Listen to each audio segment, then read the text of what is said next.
Finance and the Constitution, and we'll start with question number 1 from Jamie Greene.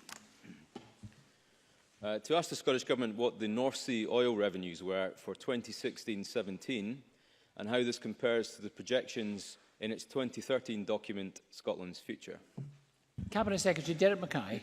Scotland's Future made clear that tax revenues from oil and gas production will depend on a range of different factors, including future production in the North Sea, wholesale oil and gas prices and profitability.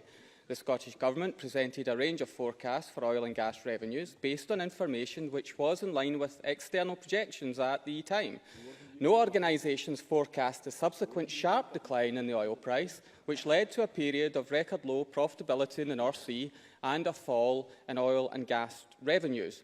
Encouragingly, there is increasing evidence of cautious optimism returning to the oil and gas sector, and the Scottish Government will continue to do everything within its powers to support the industry and its workforce as it emerges from the downturn. Jamie Greene. Thank the Cabinet Secretary for that response. I think what he failed to tell Parliament was that the document predicted up to £8 billion in oil revenues in his forecast. The actual number was just £208 million, just 2.7% of the forecast. I was hoping for an apology, perhaps, from the Cabinet Secretary there. Given that this isn't the great panacea that he was thinking in that document, it is actually the case that Scotland is now sitting with an 8.3% deficit. Given the impact that this has on inward investment into Scotland, when does the Cabinet Secretary project Scotland's deficit to be reduced to below 3% of GDP?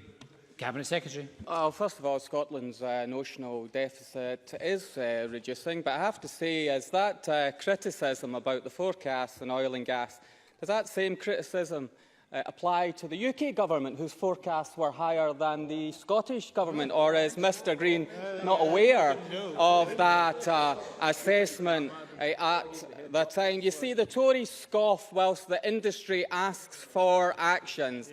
In oil and gas, it's too little, too late, and 40 years of mismanagement of Scotland's resources has ensured we've lost out to the tune of £328 billion.